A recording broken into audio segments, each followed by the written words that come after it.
The hype over the location of Amazon's HQ2 has died down, but the e-commerce giant actually just opened its biggest office building yet. This one, though, isn't in the US. The new campus is in Hyderabad, India.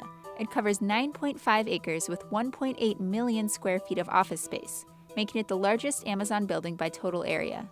It has the capacity to hold some 15,000 workers. Even its headquarters, individual buildings in its hometown of Seattle, can't hold that many people in one building. The building out of the new campus in India just is another sign of how committed Amazon is to the market, how aggressively they plan to invest in the market, how much of a commitment they're making to India. India is seen as one of the last major growth markets for the retail giant.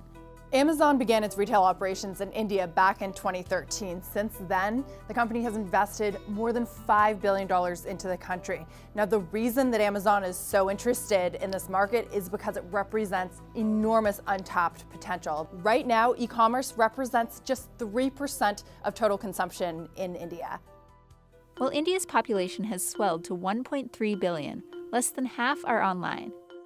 The country recently rolled out its 4G network, and as internet penetration rates continue to climb, Amazon hopes to edge out local and international competitors. They're sinking a lot of money into India because the projections are crazy. I mean, analysts say that this is a market that's going to be worth $100 billion by 2022. However, Amazon faces steep competition from Walmart, which completed its $16 billion acquisition of domestic e-commerce company Flipkart in 2018. Before the acquisition, Flipkart controlled an estimated 40% of the Indian e-commerce market, bolstered by its fashion and apparel brands. Now, Amazon and Walmart are locked in a tight competition for market share. Yet despite their growing influence, roughly 90% of India's retail market is still controlled by small mom-and-pop stores. These local retailers wield a lot of political power, which has led to updated e-commerce regulations that make it much tougher for multinational corporations to take on domestic competitors. Direct-to-consumer sales were already banned for foreign-owned retailers, leading Amazon and Walmart to set up a network of affiliate companies that allowed them to continue selling their own products. But after Walmart's Flipkart acquisition, the Indian government banned foreign e-commerce companies from selling products through affiliates that they owned a majority stake in, and from negotiating exclusive deals with sellers.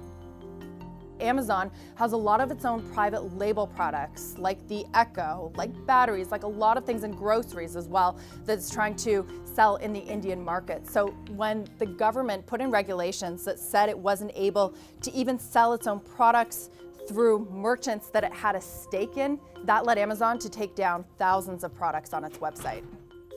The New York Times estimated that Amazon would have to pull about 400,000 items in total, accounting for nearly a third of its sales in the country. However, these regulations could only be a short-term setback. Some analysts say it's just a matter of time before Amazon finds clever ways to reconfigure its business models and partnerships to comply. Amazon is pouring a lot of money into the country. Could that all be stifled by these regulations? That is a big question. I think probably Amazon's going to figure out a way to work its way through the regulatory obstacles. There's a reasonable track record they have of executing well despite some obstacles, whether they are economic or cultural or logistic or regulatory. Amazon is already taking major steps to adapt by expanding its brick-and-mortar presence in the country. In August, it signed a deal to buy a minority stake in Future Retail, which operates over 900 stores and owns several large supermarket brands. With this investment, Amazon is really taking this hybrid retail approach by combining the brick and mortar, the localization of an Indian partner, and its own e-commerce experience. That's what Amazon believes will hopefully lead it to success in this market. The company is also expanding its online grocery business, Amazon Fresh.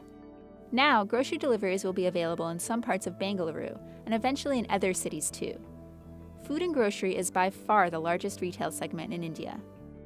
Is the biggest market in India, so almost 55 or 60% of household spend is still grocery FMCG items. So, without that, it's very difficult for Amazon to capture the market. Amazon also hopes to learn from past mistakes. The company shut down its e-commerce operations in China this summer after it failed to make headway in the market. They faced really good entrenched competition from companies that did a much better job fitting their products and their services to that market. And so we're talking about JD.com and, of course, Alibaba. In India, it's taking a different strategy. There's more of an emphasis on rural customers. In fact, 80% of Amazon's customers currently in India live outside of the country's biggest cities. Amazon has actually set up these sort of really tiny stores in rural areas so that Indian customers can go in and actually learn how to purchase things and order things on their smartphones. Now, Amazon even offers an alternate version of its app designed to run on inexpensive smartphones with spotty internet access. It also launched its Hindi website last year and hopes to add a variety of regional languages soon.